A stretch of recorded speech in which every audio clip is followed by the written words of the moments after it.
Good morning, everybody. It's Jeff Polo here on Vendors Speak on another lovely Friday morning. And it seems that across the beautiful country of Canada, only winter has appeared in a few places, or winter has only appeared in a few places. Here on the West Coast, it is actually fairly lovely. We just went through a terrible period where the weather dropped down to 3 or 4 degrees and we were just whining and complaining. Joining us today is the fantastic Janis Showers from the even more fantastic Car Girls, which is a very tremendous company that many of you may not realize, of course, is based in the sprawling metropolis of Aurora, Ontario, only about an hour away from Toronto. Thank God they're away from there. Janis is building a team. This is from her LinkedIn profile directly. She's building a team of automotive phone specialists that deliver quality results. Her company, the Car Girls, creates opportunity for car dealerships to sell and service more vehicles. Janis has got, she doesn't look like it, but 30 years in automotive retail. Started when she was 5. And she was a high volume salesperson and leasing manager. And she's also done a lot of training. She worked with the Grant Cardone Group, Y Management, trained sales, BDC, and done private sales from Calgary to Florida, which I bet she wishes she would be doing some in Florida now. Maybe not. And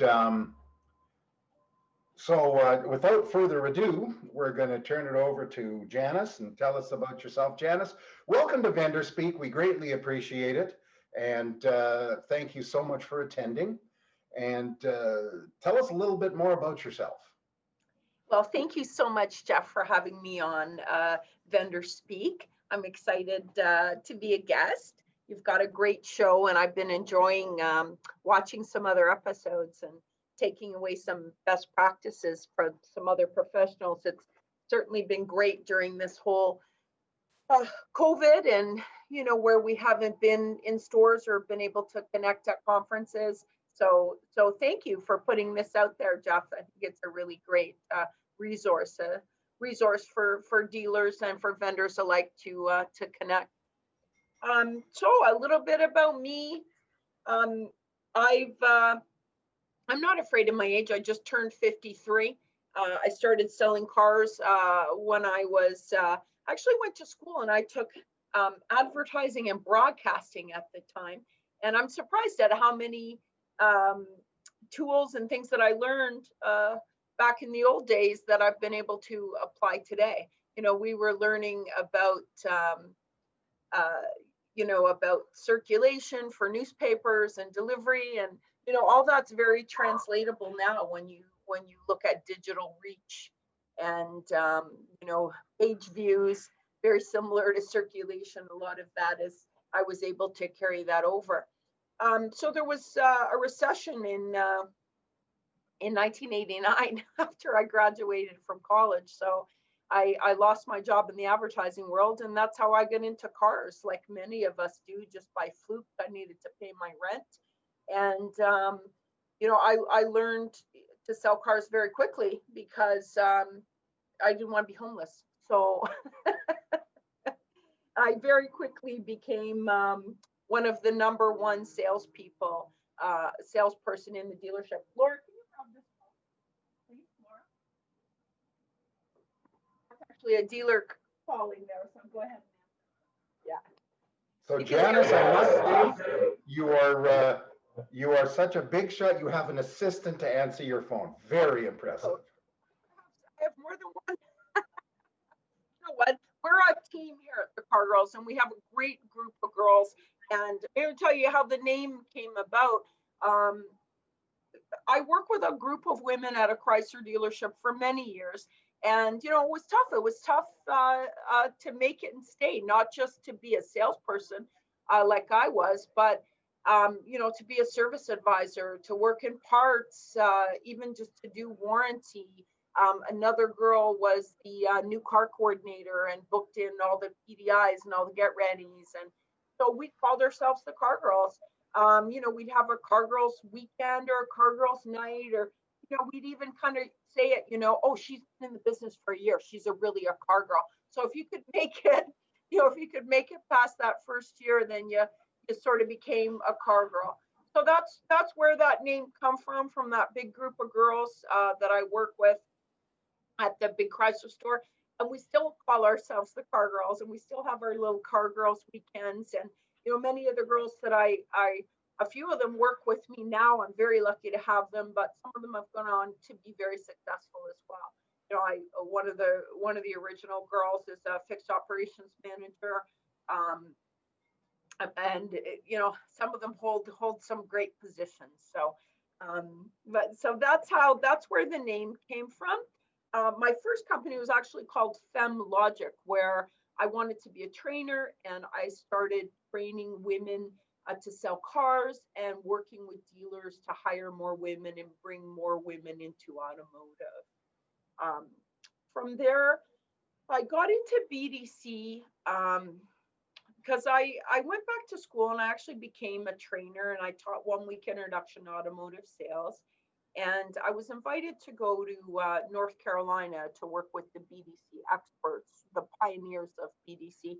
And I was trained formally in the United States on being a performance consultant and setting up BDCs and going into stores. And I have worked all over the place. I've been fortunate enough, like you say, to work in Florida, Pompano Beach, Honda, which is now actually a Hendrick store, Nimnik Chevrolet in Jacksonville, where they sell them GMC trucks, and great opportunity to go out to Calgary. I worked in Montreal with the Silver Star Mercedes group, which was a great group. They've got a gorgeous big dealership out in Brampton. So I really work with a lot of brands. I learned a lot. I worked in both fixed operations and in sales. I mean, I'm a variable specialist. I'm a sales specialist, but I certainly know my way around service. And, I was quite surprised just how much I did know about service. Sometimes they'd come get me when there was a big work order that needed to be cashed out that might have taken a little bit of finesse. They would come grab me and I'd cash the customer out. So I had quite a bit of experience in fixed ops, and had some amazing teachers in the team from Proactive. So I took those skills and I put them to work, because what I saw were dealers were struggling with just getting the work done. A lot goes into setting up a BDC and can very quickly become an expense when it should be a profit center. So I actually had one dealer say to me, "Can't you just do this? Just make it go away. Can you just make the calls yourself? Just make it happen." That exact same day, it was so serendipitous. One of the Car Girls called me and she said, "Where are you working?" She said, "Because I'm just going to come wherever dealership you're at. I'll come work with you." She said, "I want to work with you." I said, "Well, sure, come on over and get on the phone." So that's, fast forward, that's over 8 years ago. Fast forward now, we have the Car Girls. We have over 100 dealership clients programmed into our phones. We were just discussing, we have quite a large staff. So we have two sections. We have a small army, and part of my success has been offering flexibility to the people who work here. Not everyone fits into this little box. So, I have a lot of different people. I have lots of mothers who put their kids on the bus in the morning, and then they're available, sort of that 10 to 2, and they do a great job for me. Couple work from home, but they've been trained with me and they've worked here with us. And only when we know they're completely competent and that we're happy with that we would do that. We're fortunate. We have lots of space because we do have 3 industrial units. So we do have people spaced apart with COVID. We are working 6 feet apart. We have the masks in place. So we have staff here as well. So what we do specialize in BDC, and we work with dealers inside their system. So we'll work right inside the system, and we're familiar with many, many systems. We know Xtime, we know Dealer Mine, we know Dealer Socket. We work in Xtime, we work in TMS, we work in 180. We work in PBS, love PBS, great tool. a lot of people don't even realize, a lot of dealers don't realize some of the tools that they have.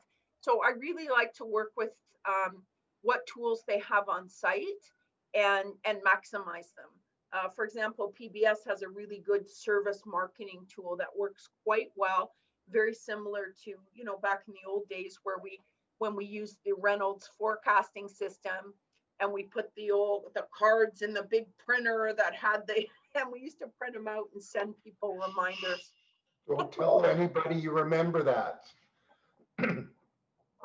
So PBS has a really good service marketing tool that we use, and we're able to work in our own work plan and do daily tasks every day.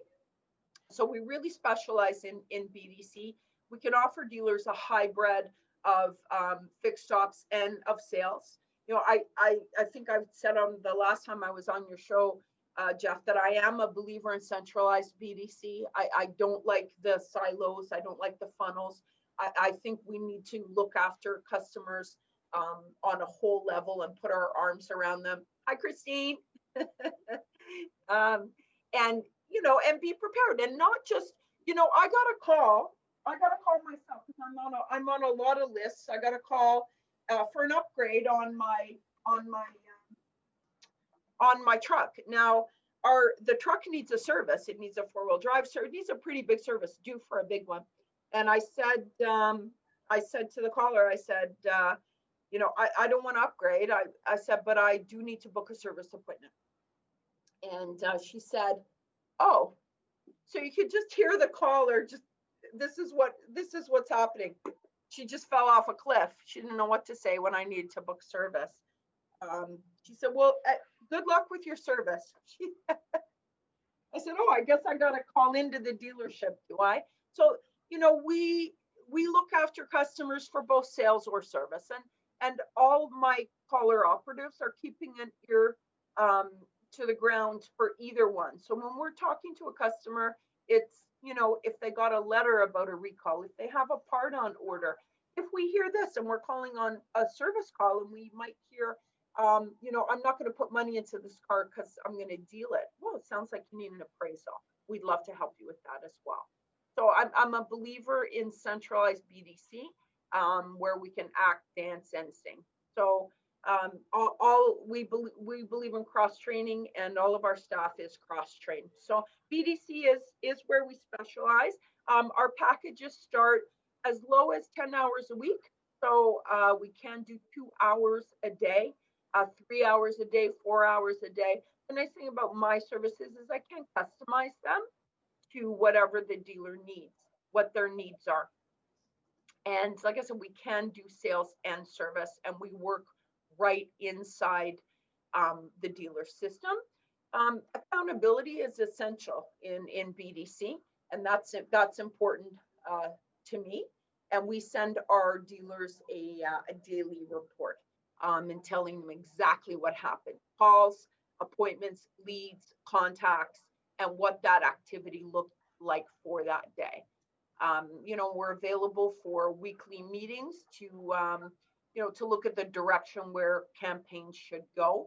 And, if a dealer wants to boost it up because they have, a special list from the OEM, then we can offer that as well. So BDC really is where we shine. It's where we specialize, is making daily calls to various lead sources, unsold traffic, calling to say thank you. Ask you, if nobody is calling your customer except the salesperson, and not everyone's going to love each other, then where's the resource for how do we get that information that the customer wasn't happy with that initial point of contact? Okay, there's power in a third voice. Sometimes we collect information that the salesperson didn't get. We may not always get an appointment or a lead, but BDC is long term. I mean, not everybody is closing on that first crack, but I've seen this on your show, Jeff, before. And in fact, when I went back and listened, I think one of your experts had said your average salesperson is following up 10 to 14 days. And let's face it, we know that there's leads that aren't buying for 30, 60, 90, 120 days. So, we have to keep in touch. We have to stay friends with customers. I was kind of put on the spot. I was helping make some calls myself because I always like to dig in there too and hear it. And a customer said to me, "Why are you calling me?" He was quite sharp with me. I said, "Well, we want to stay friends with you." He goes, "Okay." His salesperson wasn't there anymore. And that's, Jeff, you and I were chatting actually about, where we had found actually a longtime salesperson at a store who had passed away. And that isn't something that came from the dealer, it's something that came from the customers. So when we were phoning, we heard it firsthand.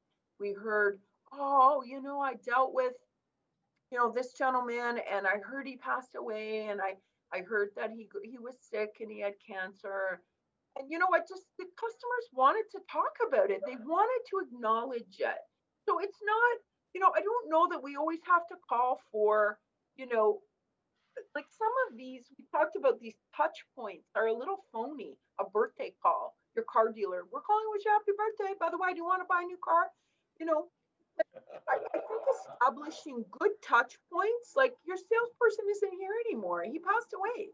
People had, we talked to people who had a 20-year relationship with this person. And they just feel like, I think there's an empty feeling there that, they just want to acknowledge, they want to talk about it. And we can just call to say, he was a great guy and we loved him and he worked hard for us. And, That's a tremendous point, Janice. Sorry to interrupt, yeah, but that's a tremendous point that I don't think that anybody's getting these days in the car industry. If a person has one car, they've probably got a connection to two or three other people with a car. And everybody's getting the phone call to say, "Happy birthday! Want to buy a new car? Hey, congratulations on the baby! Want to buy a car?" And like you said yesterday, "Oh, we're sorry to inform you that so and so passed away. Want to buy a new car?" So it's a great point, and I think people miss that. You've got it right on the head. Sorry to interrupt. and it's no, it's a human touch point, and that's, and it's about having your ears open to look after the customer with whatever they need. And it's not always just, it's about a long-term relationship and establishing a long-term relationship. At one point these people spent obviously spent quite a bit of money in the store.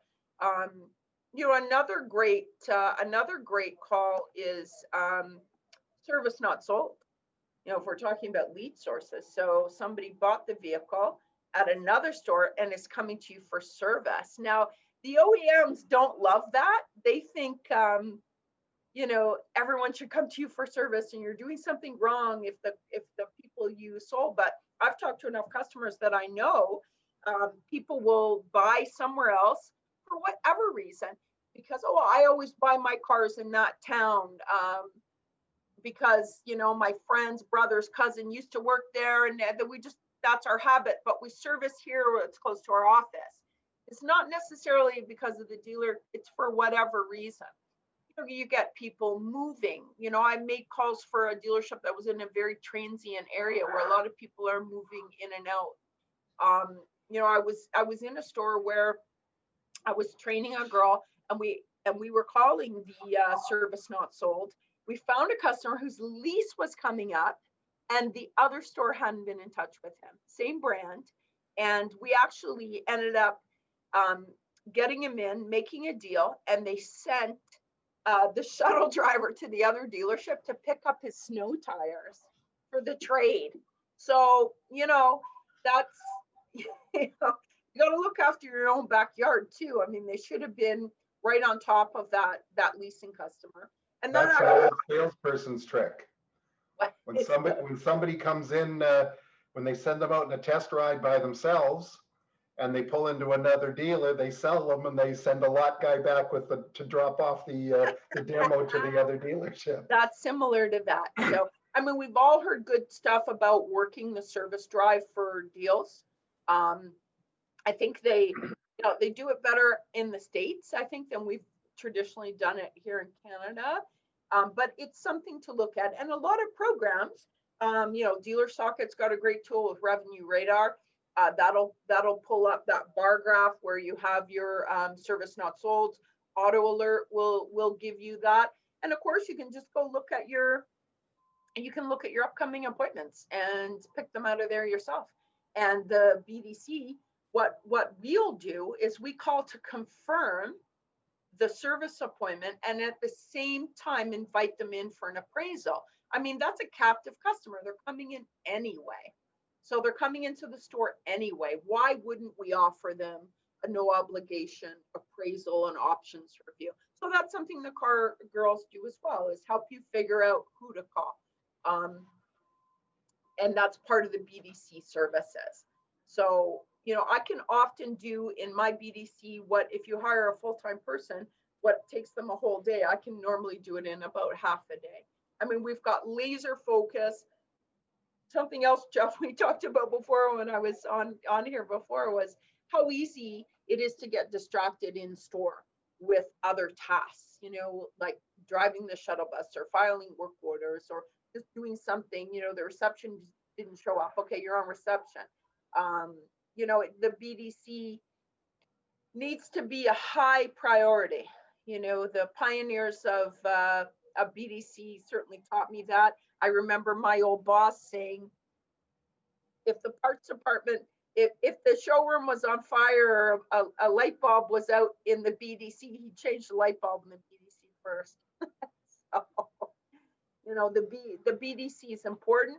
It's about continuous ongoing contact, especially with service as well. If you're not building, you're losing. So if you're not building on your database, then you're losing it. I see Christine, she knows. You think about if you've got however big your database is, think of it like a comb.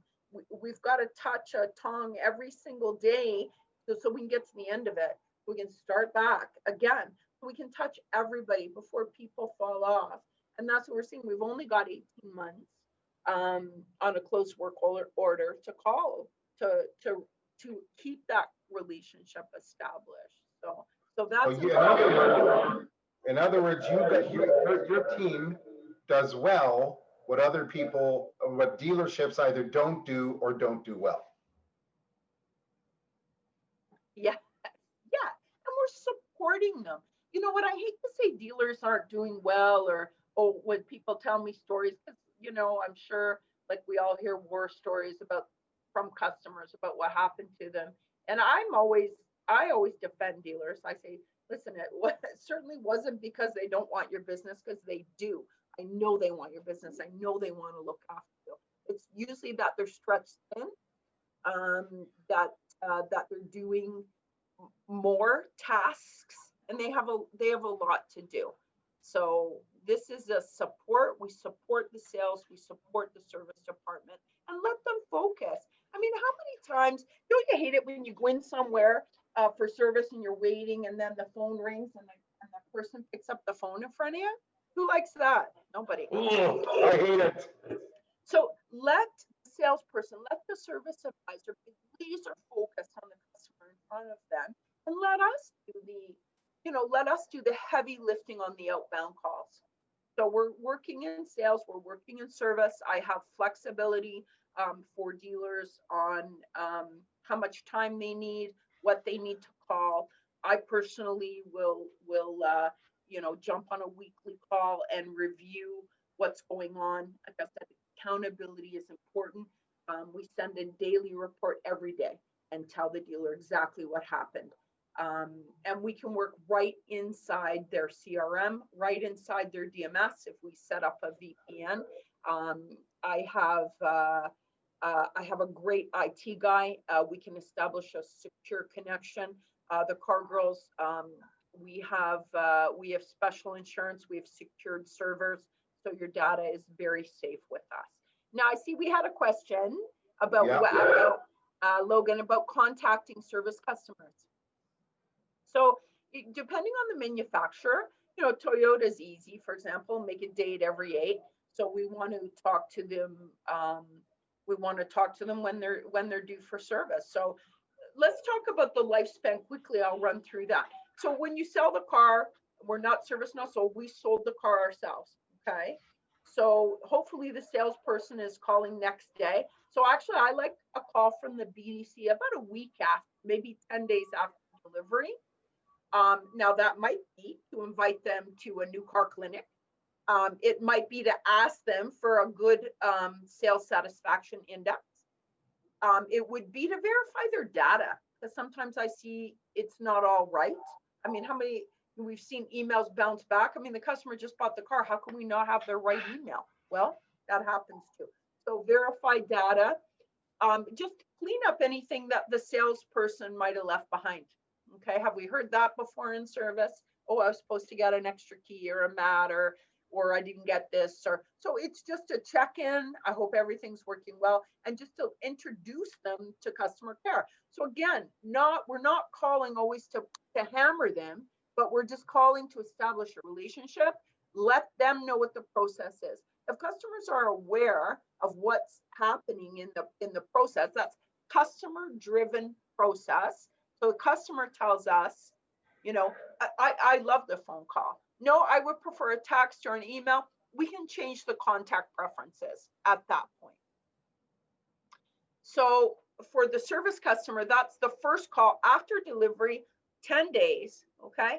And then it's nice to have another call about 6 weeks out of they've owned it. Okay. How are they doing? Where are they on mileage? And then we can again customize the next contact to hit them at the right time. So this doesn't happen. Okay. We hit them at that make a date every 8 or that 6 months. And then we hear this. I actually, oh, you know what? I was at my kilometers and there's a dealer not far from my work. I ended up just running in there and getting my service done. Or, you know what? I was in Costco doing my shopping and I realized they changed the oil there. So I just had it done there. And, some people are surprised. They're like, well, with GM, you get 4 services free. They went and paid for a service somewhere else. Yeah, they did. Yeah, they did.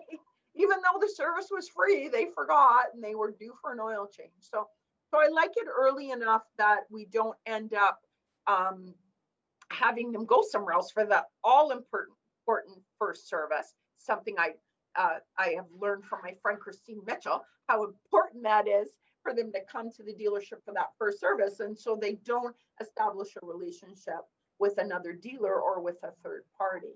So I like that. And then regular contact after there when they're, the right people at the right time. Now, so often with these maintenance minders and these lights, etc., sometimes we're only seeing customers once a year.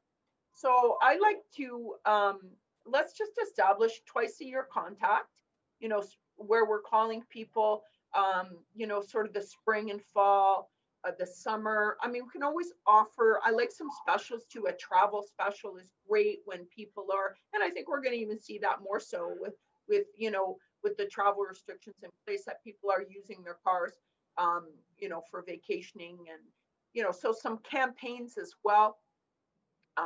We have been able to help a lot of dealers with fire season.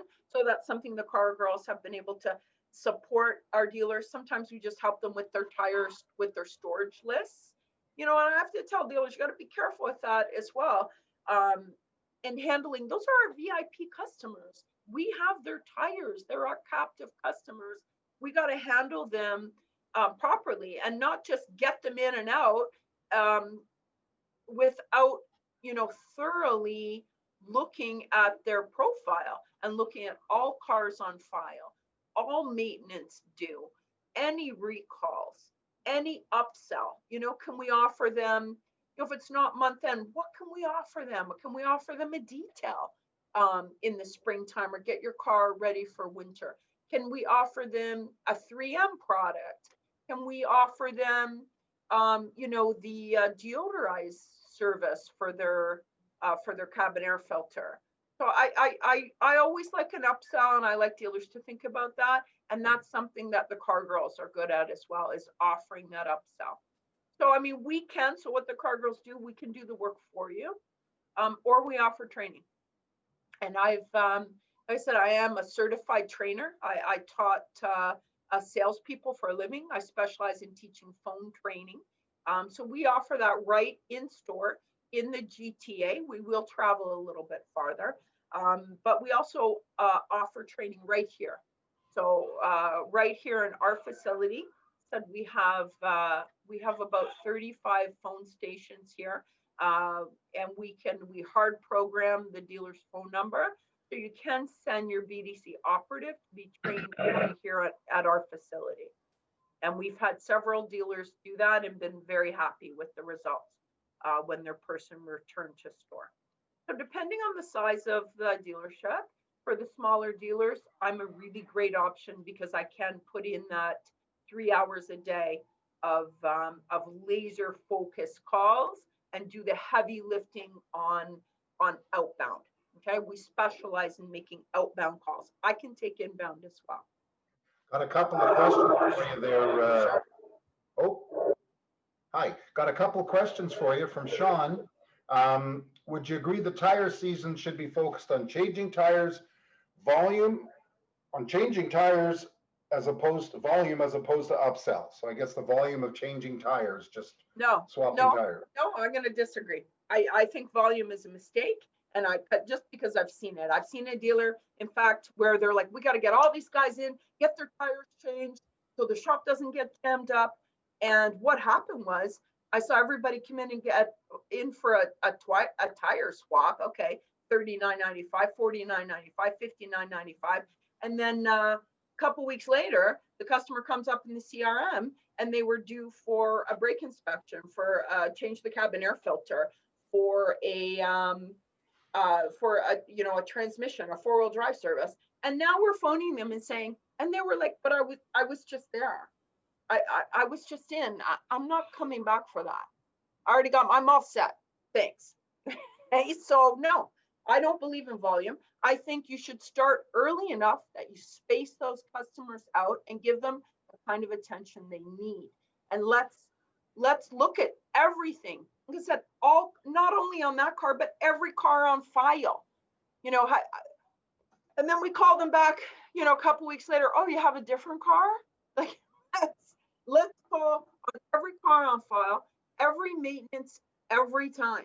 Okay, every service that it's due for, every single time. Let's at least present it.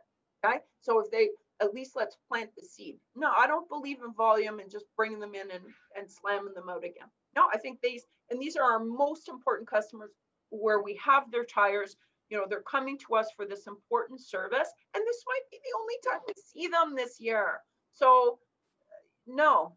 I want to handle them with kid gloves. I want to check their email addresses. I want to check all phone numbers on file. I want to make sure that we've got every I dotted and every T crossed in the CRM, and that their profile looks beautiful. And before we move them along, okay, that we check recalls. Breaks my heart. I see a customer come in and out, and then you look back on their, you run the VIN and find out there's an open recall, and they've been in and out of the store. There's some legal ramifications there too. We have a customer running around with an open recall that had a closed work order in the last couple of weeks. That's not good business for anybody.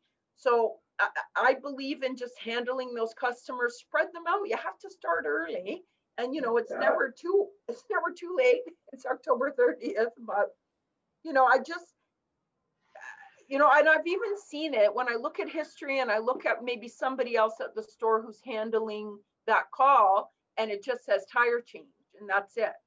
Where we haven't even asked the customer if they needed an oil change. We just simply put in a line. Look at Christine nodding her head. And sometimes not even using the right operation code, which can cause problems down the road when we look at declines or what else they might be due, like if they didn't use the right operation code. So no, my advice on those tires is handle them slowly and exhaust them. Okay, make sure you've looked at every single aspect, and you can. So hire some extra staff for tire season. What bugs me? I went into a store and I saw the salespeople saying, there's nowhere to talk to. I got no one to talk to. There's no one coming in the door. And then the poor service girl's in the back and the phone's ringing off the hook and she can't answer it. There's just a plug out of the wall here somewhere. I would get the salespeople. They can at least answer the phone and talk to customers. and find out what's going on. Another little bit of advice, something the car girls are great at, and you can get us to do it, we've been very successful, is make sure that you have prices for winter tires.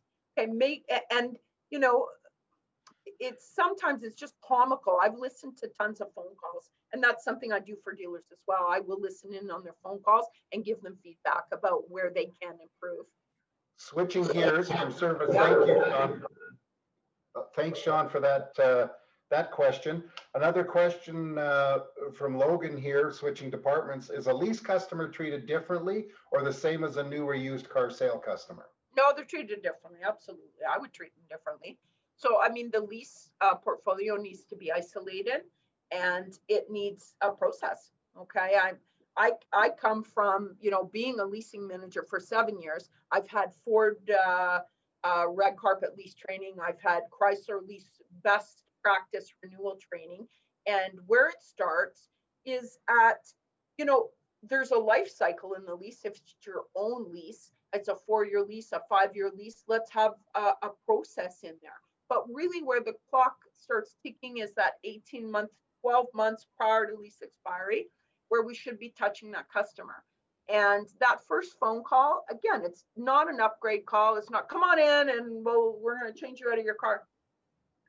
It's a survey call, so that we're calling the customer to find out, are they happy with this vehicle? Is it still suiting their needs? Have they been happy with the dealership? Have they been happy with the service department? Is there anything that we need to know about in terms of the vehicle has ever been in an accident? How many kilometers are on the vehicle? Let's find out. Let's not find out a week before the lease is due.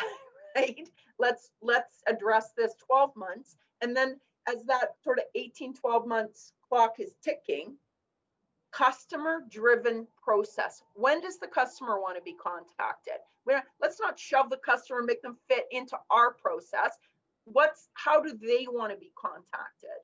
And sometimes the customer's ready for an appointment right then and ready for an options review right at that point. Okay. Other times they're like, call me at that 8-month mark, call me at that 6-month mark. What I don't like to see, and I've certainly run into it before, is where we're calling customers and no one's been in touch with them, and it's like a couple weeks before their lease is due, and they've already made up their mind to buy the car out. We hear that a lot.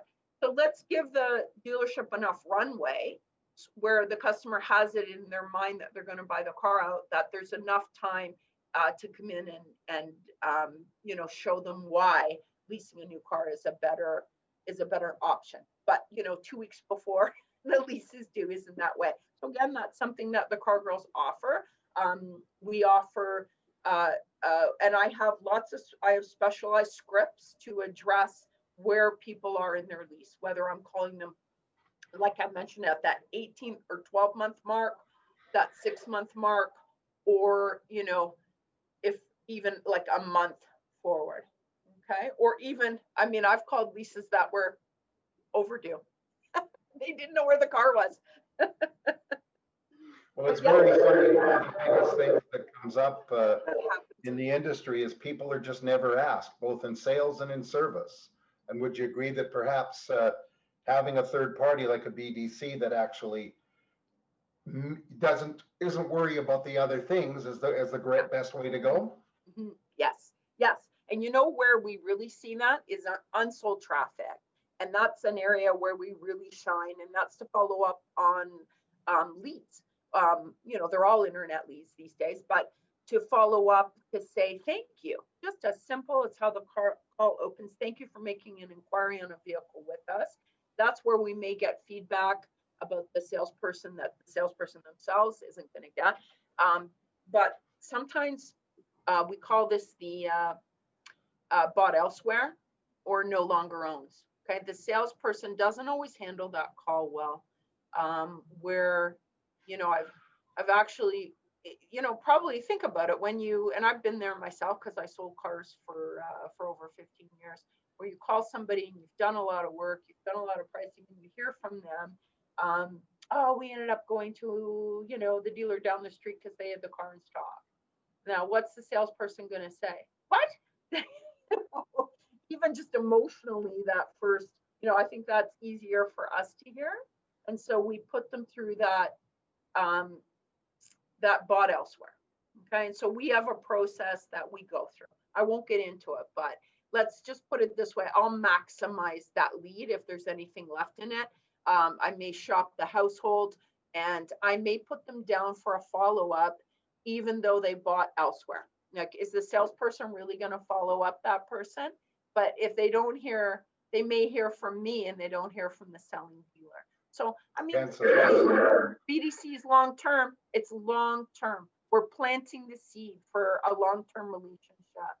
So even we don't get them on this car, let's get them on the next car in the household. But, if they bought elsewhere, we need a nice, friendly voice saying, oh, I'm sorry. I hope it wasn't anything we did on our end. No, they just had the color. I understand we can't get everybody, but your warranty's good here. Same brand. You're welcome here for service. And then we hear this, oh, good. Because I wasn't sure if I could bring it there for service because I want to. Are they, you're not always going to get that conversation with the salesperson where we invite them back in for service. We tell them their warranty is good here. We shop their household. We keep the relationship established, even though they bought somewhere else. So that's something I think it's important on the other end, calling unsold traffic. Okay, so that's all part of the service we offer in BDC. And so, like I said, we can work right inside the dealer system. For example, some dealers are using TMS, the traffic management system, works quite well, where we have a daily list of tasks where it's just simply you set. We like to be called customer care. So instead of an individual's name, you're not going to set it up as me, Janis Showers. You would set it up as first name customer, last name care, and then we initial each call. You can just very quickly see in your system, oh, that was the car girl's phoning the customer. Terrific. And then so you can set up a task. Yep. We have a question here from Logan. How about trade-ins? When should dealers be targeting past customers to bring their car in for evaluation? And you mentioned that it should go with service appointments. Completely agree, of course, perfect opportunity. Otherwise, though, any timeline on farming past customers for trade-ins? Good question, Logan. I mean, we see lots of, different things. I would say right now at this moment, where I've been seeing some action is really on sort of that 15, 16, 17. So 2015, 2016, 2017. So 3, 4, and 5 years old is a really good time to touch those. If you're looking at, for example, finance expiries, which is another lead source, is we've got to talk to them far enough out where they can't see the end of their payment. I've seen a lot of these CRMs, again, these are automated, where they're pulling me a list of customers whose contracts are about to expire. So people have got, and you call these people and they're like, I have 1 payment left to make, 1, or I have 2 payments left to make, I have 4. You think I'm trading this in? I almost got it paid for. I think 18 months prior to expiring on finance is another, like, let's get far enough out of that contract. So that's a good time to talk to them. And any time, if we have a good regular process and we always have our ear to the ground with the customer, then they'll tell us when they're ready. I mean, I've used some of these tools are cool, like these predictors. DealerMine has a really cool star rating. I don't mind putting a plug in for DealerMine because I've used it and it's creepy. Where you call somebody and they're like, that's so strange. I had you on my to-do list. And you called me and I'm like, well, serendipitous. Serendipitous based on a computer algorithm that looks at, like these sophisticated systems that are looking at how far they live from the dealership, how many closed work orders, how many cars they've bought, how many people on their street have cars from the dealership, how many people in their workplace based on their email address, what their CP's been, what their SSI has been, So, I mean, can we just come up with that formula ourselves? I love that. I love that, using these tools. I find dealers have a lot of tools that they're not necessarily using, a lot of software tools. So again, it's something that Car Girls can help you utilize tools that you may already have and not even realize it. So I really, I'm a big believer, and I think we're going to see a lot of technology even change, with, we talked a little bit about digital worksheets and customers pulling their own levers, and figuring it out for themselves as customers take more control with the availability of data. But using some of that technology, like those sales predictors, equity builders. I mean, what's the ideal time when people are in equity? Like Auto Alert has got a great equity mining program where you can sort people by all kinds of different ways to sort them, and figure it out. Your secret is call volume, and we'll find the right people at the right time. We have to talk to enough people. I think sometimes I see dealerships fall into this. They get so involved in the data and the sorting and in the little details that they lose track of the big picture, which is just talking to enough people, talking to your customers, because you never know when their circumstances might be changing and that vehicle isn't suiting their needs, whether it's a move or, a new job or, an expansion in the family, or, so keeping in touch with people and just finding out what's going on with them, and maintaining that relationship is what will tell you that. Are you finding that people, as you're doing the earlier follow-ups, are actually mentioning an early turn-in? A lot of people I know are saying because of COVID, people are, trading down, or they're trading to something to extend their term. Well, not really. No, that's not actually what we're finding.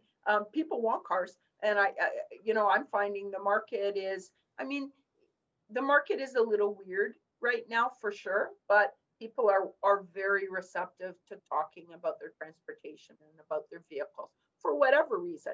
Maybe they have COVID, somebody is not, they're moving down to one vehicle from two. We've heard that. But I've also heard from people, we're not taking our winter vacation. We're not going to Jamaica, Mexico. We're not going away this year, so we are gonna get a new car.